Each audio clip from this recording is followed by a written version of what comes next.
নামাজ শেষে যে আমরা সালাম ফিরাই, ওই সালামটা কাদের দেই যদি আপনারা জানেন তাহলে আপনাদের হৃদয় কেঁপে উঠবে। আর সাহাবের নিয়তে ভিডিওটা শেয়ার করে অন্যদেরকেও জানিয়ে দিও। নামাজের শেষে ডান ও বাম দিকে মুখ ফিরিয়ে আমরা যে বলি আসসালামু আলাইকুম ওয়া রাহমাতুল্লাহ, এটি শুধু নামাজ শেষ করার একটি আনুষ্ঠানিক বাক্য নয়, বরং এটি একটি গভীর অর্থবহ দোয়া, সুন্নাহ এবং ইসলামী বৃত্তির এক অনন্য প্রকাশ। এই বিষয়টি নিয়ে আমরা আলোচনা করব। এই সালাম কাদের উদ্দেশ্যে দেওয়া হয় এবং এর অর্থ কি কোরআন ও হাদিসের আলোকে। নামাজের সালামের অর্থ কি? নামাজের শেষের অংশকে বলা হয় তাসলিম। এর মাধ্যমে একজন মুসলিম নামাজ থেকে বের হয়ে আসে। রাসূল সাল্লাল্লাহু আলাইহি সাল্লাম নামাজ শেষ করতেন ডান ও বাম দিকে সালাম ফিরিয়ে। হাদিসের প্রমাণ মুসলিমের বর্ণিত, রাসূল সাল্লাল্লাহু আলাইহি সাল্লাম ডান ও বাম দিকে আসসালামু আলাইকুম ওয়া রাহমাতুল্লাহ বলে সালাম ফিরাতেন। এই সালামের অর্থ কি? আপনাদের উপর শান্তি বর্ষিত হোক এবং আল্লাহর রহমত বর্ষিত হোক।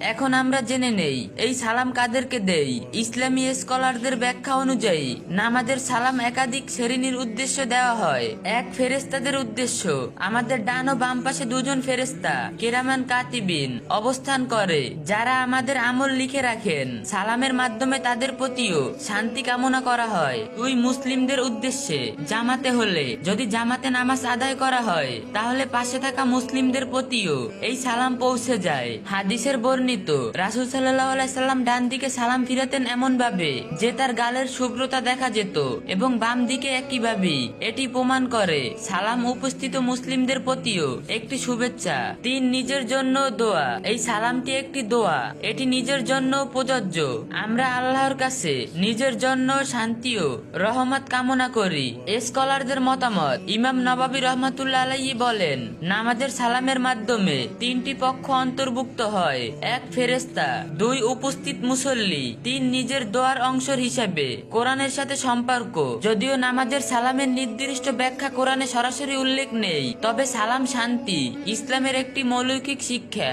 আল্লাহ বলেন, তোমরা পয়গম্বরকে সালাম দাও। সূরা আন-নূর। অর্থাৎ মুসলমানদের মধ্যে সালাম বিনিময় শান্তি ও যা নামাজের শেষে প্রতিফলিত হয়। এক, ইবাদতের সুন্দর সমাপ্তি। জামাতে নামাজ পড়লে সবাই একে অপরের জন্য শান্তি কামনা করে। দুই, দোয়ার মাধ্যমে আত্মশুদ্ধি, নিজের জন্য রহমত কামনা করা হয়, যা আর্থিক উন্নতির সহায়ক। নামাজের সালাম এটি ছোট বাক্য হলেও এর মধ্যে রয়েছে গভীর অর্থ, দোয়া এবং ইসলামী শিক্ষা। আমরা যখন সালাম ফিরাই তখন আমরা শুধু নামাজ শেষ করি না, বরং আমরা শান্তি, রহমত এবং ভালোবাসার বার্তা চারদিকে ছড়িয়ে দেই। ভিডিওটা শেয়ার করে দিও। যদি তোমার মাধ্যমে কেউ এই হাদিসটি জানেন তাহলে তোমার জন্য হবে সেটি সাদকায়ে জারিয়া। আর ইসলামের যে কোনো বিষয়